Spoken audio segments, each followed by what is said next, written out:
Good morning everyone. अभी कई लोगों का सवाल आया है क्योंकि देखिए सोशल मीडिया पे बहुत सारे वीडियोस हैं, वायरल होते रहते हैं, लोग देखते हैं और कंफ्यूज होते हैं और कुछ वाकई में सही होती हैं इन्फॉर्मेशन।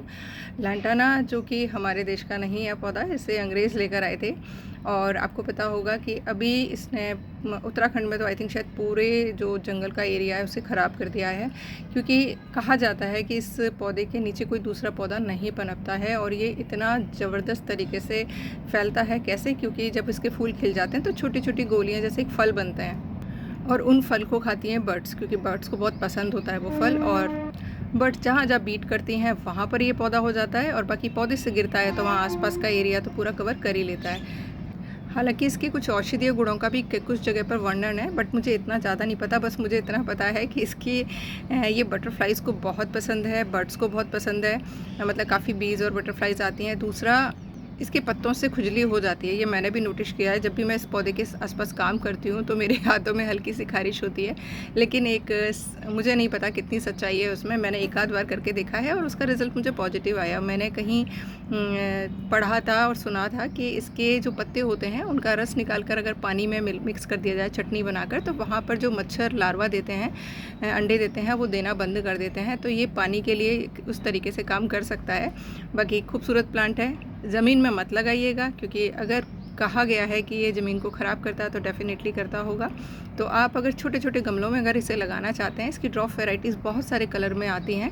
मेरे पास ये मिक्स कलर वाला है जिसमें ये शेड चेंज करता रहता है, येलो, रेड, पिंक, इस तरीके से शेड आते रहते हैं। फ्लावरिंग बहुत ज़बरदस्त करता है, बहुत ही आसानी से कटिंग से लग जाता है।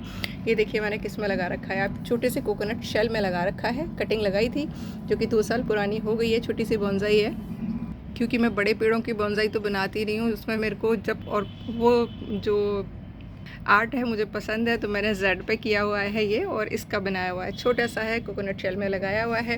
कोकोनट शेल में लगाने के बाद में क्योंकि इसकी रूट्स बहुत फैलती हैं, तो मैंने नीचे एक छोटे से पॉट में मिट्टी भर के लगा दिया है, जिससे नीचे इसकी रूट्स निकल के पोषण लेती रहती हैं।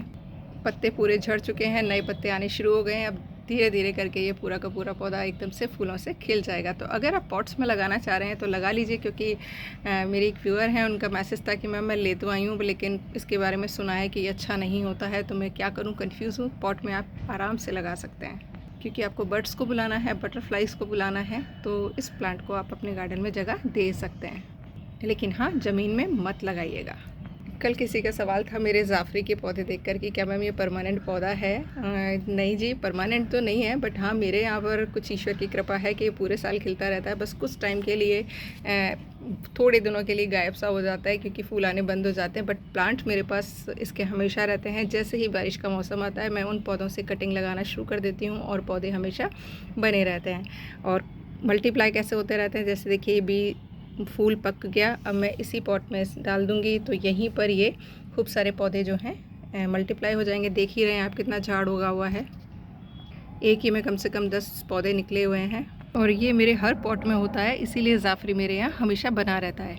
बाकी इसकी जो देशी वैरायटी होती है वो पूरे साल आपके गार्डन में रह सकती है, झाड़ बन जाता है इसका पूरा। और आपको पता है ये मिट्टी को बहुत सही करता है, नीमाटोड से बचाता है। तो सब्जियों वाले गमले में कोशिश करिए एक एक देशी जाफरी का पौधा ज़रूर लगाया करें। कल की आंधी को देखकर काफ़ी सारे पौधों को छोटा छोटा कर दिया है, उनकी कटिंग कर दी है, जिससे कि वो हवा से ख़राब ना हो। और जो भी उनका वेस्ट है, मतलब जो भी ग्रीन पार्ट निकला है, इसको आप छोटे छोटे पीसेस में चॉप करेंगे और सारे पौधों में मल्चिंग कर देंगे, क्योंकि ग्रीन मैन्योर यानी जो हरी खाद होती है ये भी पौधों के लिए बहुत ज़बरदस्त पोषण का कार्य करती है। तो मल्चिंग कर दीजिएगा, जिससे कि आपके पौधे तेज़ गर्मी से बचे रहेंगे और ये डिकम्पोज्ड होगा, आपकी मिट्टी में रहने वाले जीवों का भोजन बनेगा, तो आपके पौधों को पोषण देता रहेगा।